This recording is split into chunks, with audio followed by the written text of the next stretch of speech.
안녕하세요, 참새TV 구독자 여러분. 저는 사단법인 온율의 김영미 변호사라고 합니다. 이렇게 만나 뵙게 돼서 정말 반갑습니다. 네, 오늘은 성인 발달장애인 휴대폰 사기 예방 및 대처법이라는 주제로 짧은 강의를 해볼까 합니다. 네, 목차는 지금 보시는 것과 같습니다. 첫 번째 대원칙, 두 번째 소액결제 관련 예방 및 대처법, 세 번째로는 명의도용 관련 예방 및 대처법, 네 번째로는 약관을 이해하지 못한 상태에서 계약서상 서명을 한 경우 그 계약서의 효력, 그리고 마지막으로는 사건이 발생했을 때 초기 대응 방법에 대해 이야기해보고자 합니다. 첫 번째로는 대원칙이라는 굉장히 거창한 제목을 달아봤는데요. 성인 발달 장애인은 비장애인과 같다. 물음표를 해놨죠. 네, 제가 말씀드리고 싶었던 부분은 독자적인 법률 행위의 주체라는 점에서는 성인 발달 장애인과 비장애인 모두가 동일한 능력을 가지고 있다는 것입니다. 이제 당사자 금전관리 원칙이라는 말이 있습니다. 장애인도 자기결정권이 있기 때문에 금전관리에 있어서도 본인이 직접 관리하는 것이 원칙이고, 피해 장애인의 지적 능력이 부족하다고 해서 가족 등 친지분들께서 금전을 관리하는 것은 적절하지 못할 수도 있다라는 부분을 먼저 이야기하고 싶었습니다. 네, 그럼 본격적으로 저희 강의를 시작해 보려고 합니다. 먼저 소액결제 관련 예방 및 대처법에 대해 이야기 드리겠습니다. 저희가 질문을 받았는데요. 본인의 핸드폰으로 다양한 업체에서 소액결제가 된 경우 어떻게 대응해야 하나요? 일일이 각 업체마다 연락을 진행해야 하는지, 아니면 한 번에 해결할 수 있는 방법은 없는지에 대해서 질문을 주셨습니다. 제가 두 가지 경우로 나눠서 생각을 해봤어요. 첫 번째로는 성인 발달 장애인 본인이 자의로 소액결제를 한 경우, 그리고 두 번째 경우로는 스미싱 문자 등 타인의 기망행위, 즉 사기로 인해서 소액결제를 한 경우, 이렇게 두 가지 케이스로 나눠서 설명드리겠습니다. 먼저 성인 발달장애인 본인이 자의로 소액결제를 한 경우입니다. 아쉽지만 원칙적으로는 이 소액결제 자체는 유효하다고 봐야 할 것 같습니다. 네, 하지만 예외적으로 이 소액결제가 무효가 되는 경우도 있는데요. 예를 들면 장애인분께서 소액결제의 법률상 의미를 전혀 모르신 상태에서 기계적으로 어떤 버튼을 누르는 경우가 있을 수도 있습니다. 그런 경우에는 그 소액결제 자체가 무효로 처리될 수 있겠죠.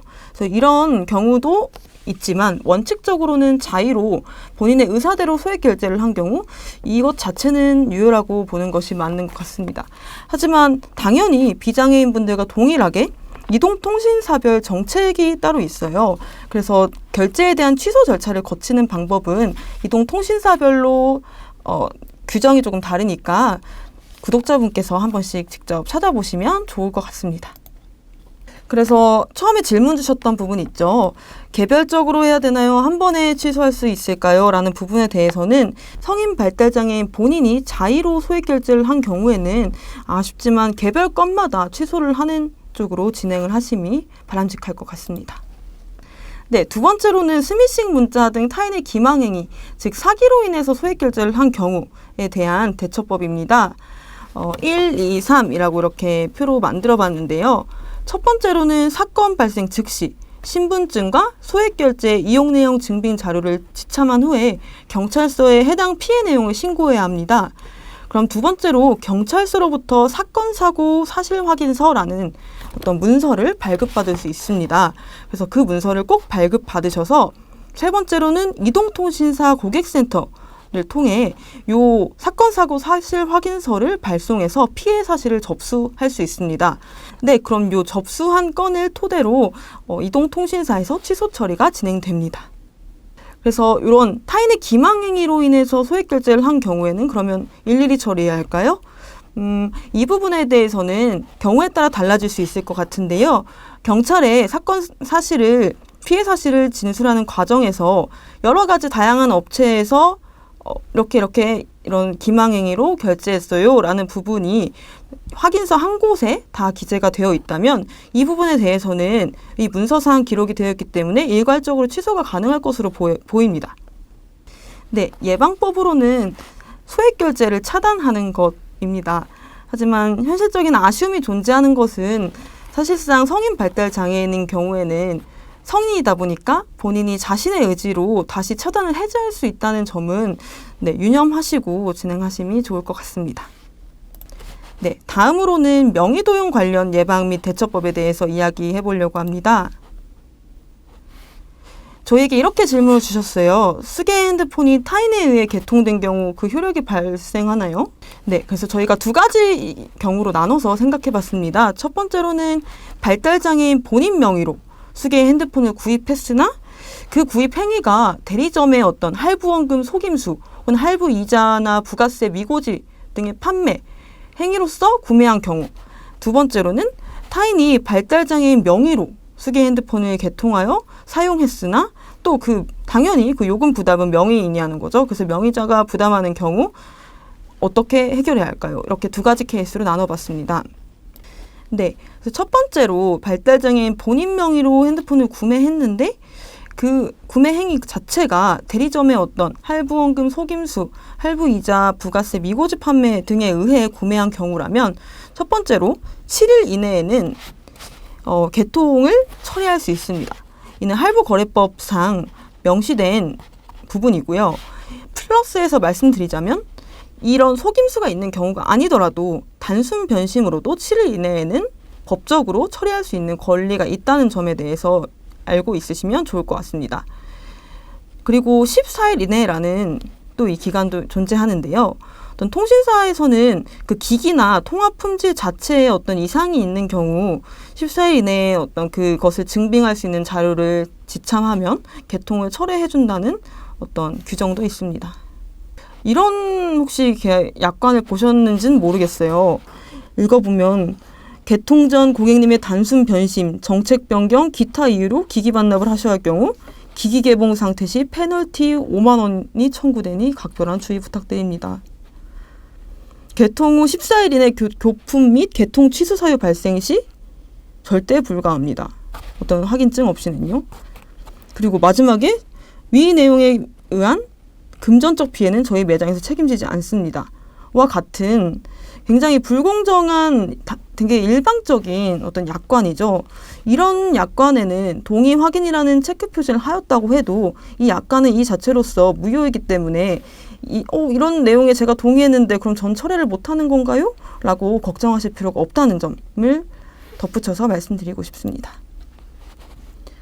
두 번째로는 타인이 발달장애인 명의로 수개 핸드폰을 개통해서 사용을 했으나 요금 부담은 그 명의자인 발달장애 분께서 하는 경우입니다. 이런 경우에 그럼 어떻게 대처해야 할까요?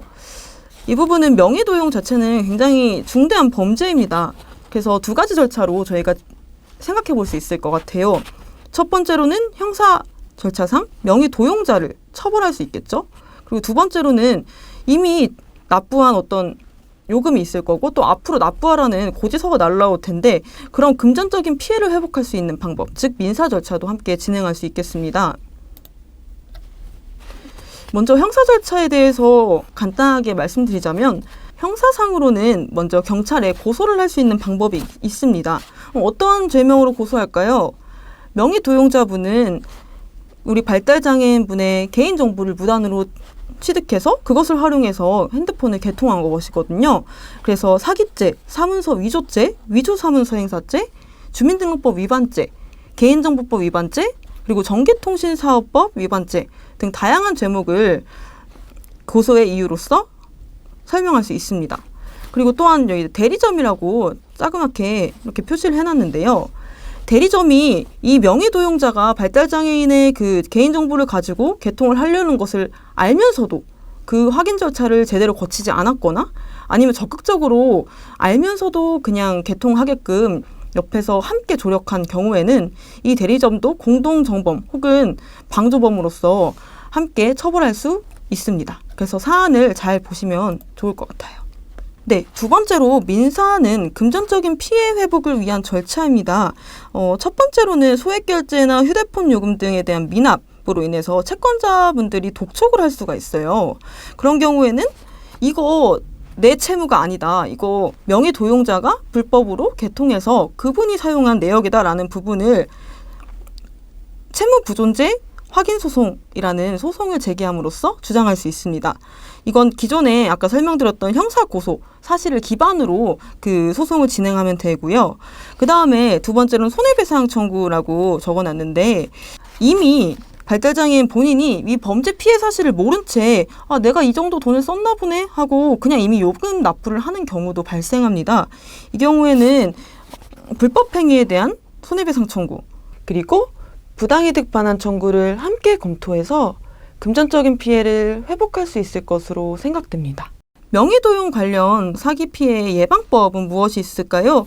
그래도 비교적 소액결제권에 비해서는 현실적인 방법이라고 생각이 됩니다. 첫 번째로는 명의도용 방지 서비스를 가입할 수 있고요. 두 번째로는 더 이상 저 신규로 핸드폰 개통하지 않겠습니다라는 의미의 가입 제한 서비스도 가입할 수 있습니다. 그래서 두 가지 서비스를 가입함으로써 추가적인 피해를 예방할 수 있을 것으로 생각됩니다. 네 번째로는 약관을 이해하지 못한 상태에서 계약서상 서명을 한 경우, 이 경우엔 그 계약서가 효력이 있을까요? 아쉽지만 원칙적으로는 이 계약은 유효한 계약이라고 보아야 할 것 같습니다. 제가 앞서 대원칙에서도 설명을 드렸었죠.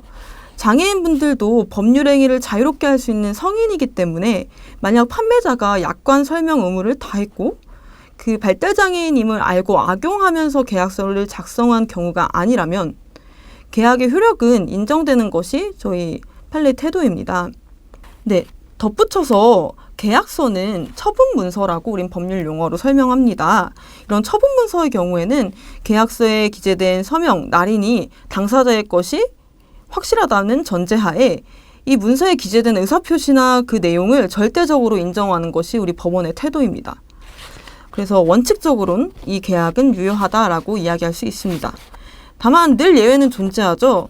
첫 번째 무효가 될 수 있고 두 번째는 착오 혹은 사기에 의한 취소가 가능할 수도 있습니다.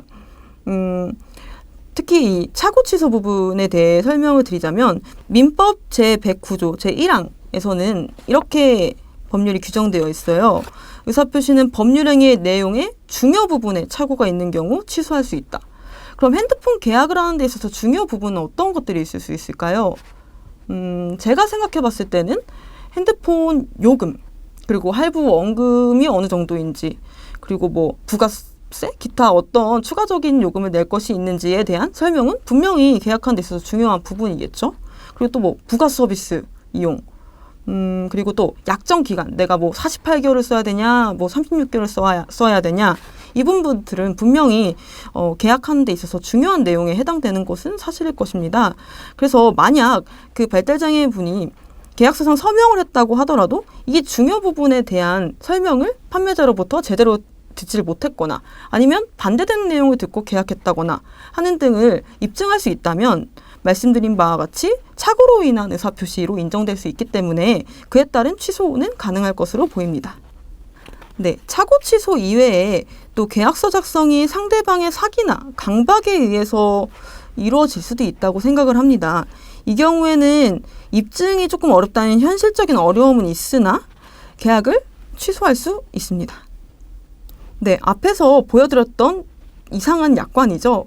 이런 약관을 토대로 이미 그럼 유효한 법률 행위를 그럼 한 거예요? 여기에 날인을 했는데 이렇게 표시를 했는데? 라고 질문을 주신다면 이건 아까 말씀드린 것처럼 불공정한 거래입니다. 아예 당사자 일방이 주장하는 어떤 이렇게 하면 이렇게 할 거예요 라고 하는 것일 뿐이기 때문에 이런 경우에는 원칙적으로 무효로 계약은 성립하지 않을 것입니다.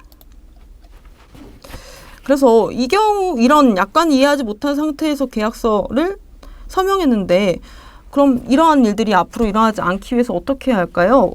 하면 사실 참 어려워요. 약관을 이해했다 못했다는 굉장히 주관적인 부분이기도 하고 비장애인인 우리들도 사실 약관을 100% 이해하고 어떤 계약 체결 행위를 하진 않거든요.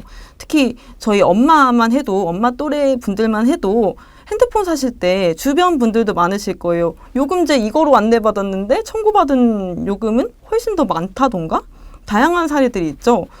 그래서 이런 어떻게 하면 그럼 약관을 이해하지 않은 거냐라고 증빙할 수 있을까요?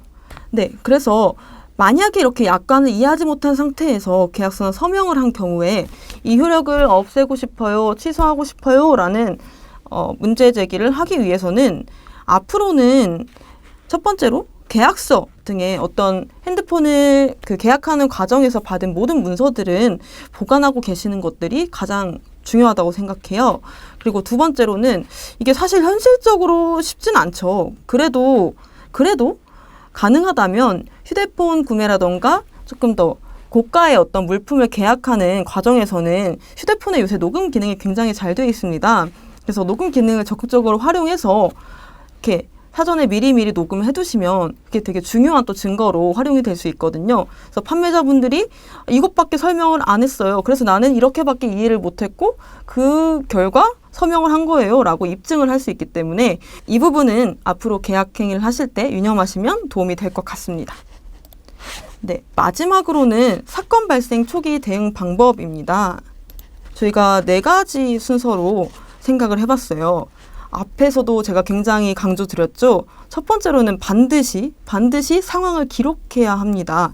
물론 처음엔 너무 당황하실 수 있어요. 아, 내가 이런 사기를 당했다니, 이런 또 원통함 때문에 감정적으로 그런 대리점이든 어떤 가해자, 명의 도용자든 그런 분들에게 연락을 취하는 부분부터 할 수는 있는데 조금 더 침착하게 그때의 상황을 떠올리면서 아, 나 그때 녹음해놨었는데, 아, 나 그때 계약서 받은 거 가지고 있는데 라는 식으로 그때의 기록 상황들을 수집을 하셔야 돼요. 뭐 전화 통화 녹음, 카톡, 문자 캡처, 그리고 계약서 사진을 미리미리 찍어둔다거나 이런 식으로 그 상황을 기록하는 것이 첫 번째 순서일 것 같습니다.